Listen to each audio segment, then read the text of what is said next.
The gentleman from the 42nd District, Representative Overstreet. Thank you, Mr. Speaker.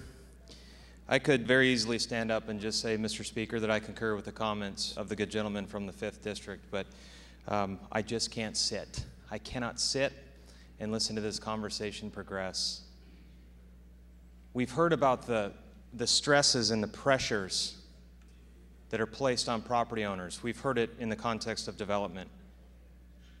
But, Mr. Speaker, has this body no responsibility for the stresses and the pressures placed on that landowner? And I ask you this question, Mr. Speaker, have we stopped consuming food and the products that these rural communities and these agricultural lands produce?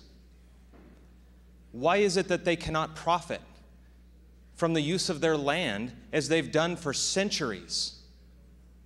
Why is that? Is that because of the big developer that's applying all of the pressure? Or is that because layer after layer after layer of artificial construct that we call regulation has crushed what the founders of this great state and nation used to call property rights? I say it's the latter. Involuntary, we use the word voluntary. Mr. Speaker, I would say to you that if there was any understanding of the character and nature of the people and the properties that we're discussing right now, we would know that a voluntary transaction to give up the right to their property is the last thing in their mind. It is survival. Most of the time, people who take these deals are trying to survive because they have been crushed under the pressure and the burden that we have placed on them. They can't farm anymore. They can't produce. And so what do?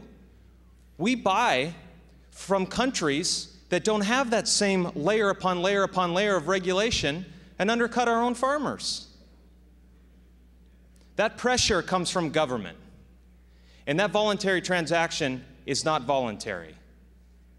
I again, Mr. Speaker, concur with the good gentleman from the 5th.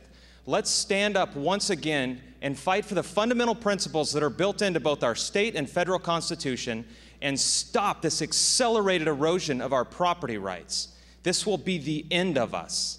Vote no on this bill. Thank you, Mr. Speaker.